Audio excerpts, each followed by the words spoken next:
सभी का बहुत बहुत स्वागत है। आशा करते हैं कि आप लोग वीडियो की मदद से देख रहे होंगे, समझ रहे होंगे। आज देखिए मेरे हाथ में क्या है, प्याज। आज इसी की मदद से हम आपको बताएंगे प्याजे का सिद्धांत क्या होता है, मतलब इस प्याज का सिद्धांत क्या होता है। दिमाग पे जोर नहीं देना है। अब आइए पता करें यह सिद्धांत किस देश का है, कहाँ की भूमि से संबंधित है, किस लैंड का है, किस देश की लैंड का है। अब अगर बताइए कि इस प्याज को हम लोग वेज नॉन वेज खाते हैं, पनीर बना रहे हैं, अगर उसका जो रस है, ग्रेवी है, अगर उसमें उसको मीठा बनाना हो तो प्याज क्या करते हैं, ज़्यादा डाल देते हैं। मतलब इसको ज़्यादा डाल देते हैं तो हमारी ग्रेवी स्वीट हो जाती है। तो यह सिद्धांत जो है स्विट्ज़रलैंड का है। स्वीट माने मीठा, लैंड माने भूमि का, स्विट्ज़रलैंड का है क्योंकि ये मीठा हो जाता है। अब हम इसका सिद्धांत ऐसे समझेंगे कि छोटे बच्चे को आप लीजिए 0 से 2 साल, यानी शैशवावस्था, छोटे बच्चे को आप लीजिए। हम इसका प्रयोग करेंगे विभिन्न अवस्थाओं पर कि इस ज्ञान का क्या विकास होता है। जैसे छोटा बच्चा है 0 से 2 साल का, वह इस प्याज की मदद से क्या कर सकता है, आप बताइए।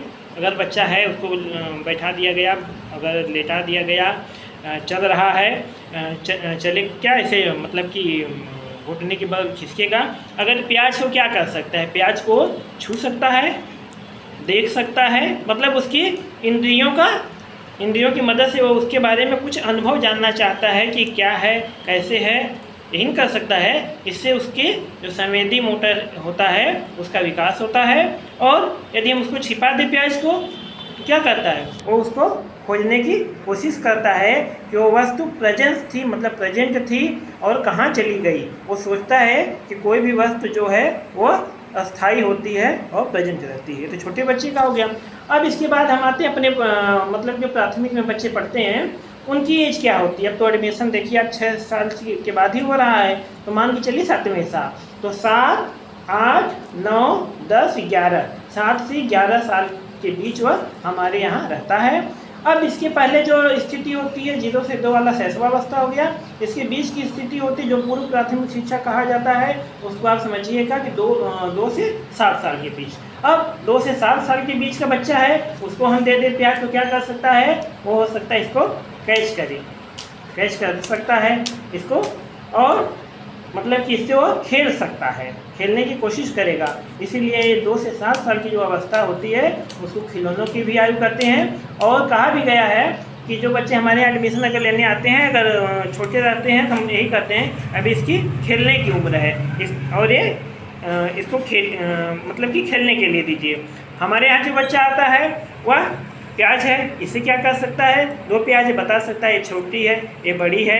इसका वह मतलब कि ठोस चीज़ों की मदद से जैसे बताया जाता है, जो बच्चों को आप पढ़ाइए उसको ठोस चीज़ों से बताइए, मूर्त चीज़ों से बताइए, जो हमारे यहाँ प्राथमिक में बच्चे पढ़ते हैं। तो इसका जो है वो जो अवस्था है वह मूर्त संक्रियात्मक अवस्था कहती है। इसके पहले वाली अवस्था जो पूर्व प्राथमिक है उसको आप पूर्व मूर्त संक्रियात्मक अवस्था से समझिएगा।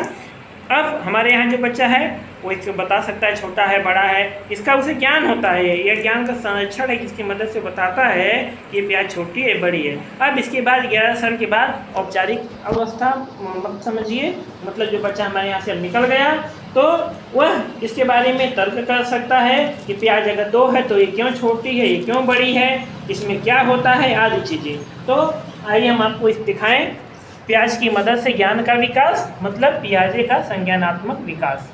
ज़्यादा पड़ जाए तो ग्रेवी हमारी स्वीट हो जाती है, यह स्विट्जरलैंड से संबंधित है। आयु सीमा के स्तर है 0 से 2 वर्ष, शैशवावस्था। प्याज से क्या कर सकता है, अब आप समझिए, यह देख सकता है, छू सकता है, 2 साल तक का बच्चा। मोटर चरण अवस्था, इंद्रिय ज्ञान, संवेदी मोटर अवस्था, सेंसोरीमीटर स्टेज। यदि प्याज छिपा दें तो प्रत्यक्ष अनुभव से बच्चा खोजेगा और सोचेगा कि ऑब्जेक्ट परमानेंस यानी वस्तु अस्थाई होती है, वह उसको खोजने की कोशिश करेगा। 2 से 7 वर्ष की जो अवस्था है पूर्व प्राथमिक शिक्षा से आप समझिएगा। पूर्व ऑपरेशनल चरण, पूर्व संचालन अवस्था, प्री ऑपरेशनल स्टेज मतलब स्कूल के पहले का, पूर्व संक्रियात्मक अवस्था। अब ये बच्चा 2 से 7 वर्ष का बच्चा प्याज से क्या कर सकता है? खेल सकता है, कैच कर सकता है, इसलिए इसको खिलौनों की भी आयु कहा जाता है। गोला बनाकर, चित्र बनाकर, अगर कहा जाता है बच्चे से पेंसिल पकड़ा दी गई कि चलो पढ़ो कुछ लिखो, तो हम उसको खुद बनाने की कोशिश करते हैं, गोला बनाओ गोला बनाओ। यानी जब वो गोला बनाता है वही सोचता है कि यह प्याज का चित्र है, अपनी भाषा में बता सकता है कि यह प्याज है। आत्म केंद्रित अहम भावना होती है, जैसे कितना भी मना किया जाए वो प्याज से खेलना नहीं छोड़ता, वो अपना खेल नहीं छोड़ता, वो खेलता ही रहता है, इसलिए इससे आत्म केंद्रित भावना बच्चे के अंदर होती है। यहाँ पे आ जाइए, प्राथमिक शिक्षा अब हमारी शुरू होती है। हिंट इसका है प्राथमिक शिक्षा 7 से 11 वर्ष। मूर्त ठोस चीज़ों से पढ़ाना है, बिल्कुल सही बात है, इसी से ही पढ़ाया जाता है। कंक्रीट ऑपरेशनल स्टेज इसी को करते हैं, मूर्त संक्रियात्मक अवस्था इसी करते हैं, ये सब चीज़ें हैं। प्याज से क्या कर सकता है? वे बच्चा प्याज से क्या कर सकता है? प्याज को ठोस मूर्त रूप में गिनता है। कौन प्याज छोटी बड़ी बता सकता है? ज्ञान का कंजर्वेशन संरक्षण होता है, जो छोटी बड़ी प्याज बता लेता है। बड़ी प्याज छोटी प्याज को अलग अलग कर सकता है, मतलब वर्गीकरण कर सकता है।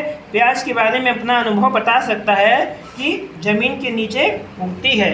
मूर्त से अमूर्त की ओर कोशिश होती है। यहाँ पे जो बताया जाता है मूर्त से अमूर्त की ओर ले चलने की हमारा कोशिश रहती है। अब यहाँ पे आ जाइए, प्राथमिक शिक्षा के बाद 11 से ऊपर औपचारिक शिक्षा। मान लीजिए कि हमारा बच्चा प्राथमिक शिक्षा ग्रहण करके अच्छा होकर के निकल गया, इसको फॉर्मल ऑपरेशनल स्टेज, अमूर्त संक्रियात्मक अवस्था, औपचारिक संक्रियात्मक अवस्था, क्योंकि इसके ऊपर के बच्चों को ठोस चीज़ों से हमको नहीं पढ़ाना है। तार्किक रूप और अमूर्त रूप से सोच सकता है प्याज के बारे में कि यह जड़ तना में क्या है, इसका मतलब तार्किक और अमूर्त सोच का उसका विकास होता है। यह जमीन के नीचे क्यों उगती है, यहाँ पर तो बच्चा बता सकता है कि प्याज जमीन के नीचे उगती है, लेकिन यहाँ पर तर्क नहीं बता सकता, लेकिन यहाँ पर वह तार्किक रूप से सोच सकता है, इसकी खोज कर सकता है। यह जमीन के नीचे क्यों उगती है, भविष्य के बारे में विचार कर सकता है कि मैं बड़ा होकर वैज्ञानिक बनूंगा और प्याज पर रिसर्च करूंगा, मतलब भविष्य की योजनाएं भी बना सकता है। तर्क खोज सकता है क्यों एक प्याज छोटी है और एक बड़ी। यहाँ पर तो बता दे रहा है कि कौन प्याज छोटी कौन बड़ी, यहाँ पर तर्क शक्ति का विकसित होता है कि कौन प्याज बड़ी है और कौन प्याज छोटी है, तो वो क्यों है। इसमें बच्चा चित्र बना लेता है और इसमें उससे वह इंद्रियों से अपना ज्ञान प्राप्त कर सकता है। इसमें उसके बारे में खेल सकता है, कैच कर सकता है, खिलौनों की आयु हो गई, और यहाँ पे ठोस चीज़ों से पढ़ाना और इसमें उसी ठोस चीज़ों को तर्क करना सीख लेता है। तो आपको ज़्यादा ध्यान देने की ज़रूरत नहीं है, बस आप इतना सोचिएगा कि बच्चे का जो स्टेज है वह क्या कर सकता है प्याज से, आपको पूरा का पूरा उत्तर मिल जाएगा। अपना जो प्राथमिक शिक्षा में है इसको बस ध्यान दीजिएगा कि मूर्त चीज़ों से ही सब कार्य करवाया जाना है। बहुत बहुत धन्यवाद आपका।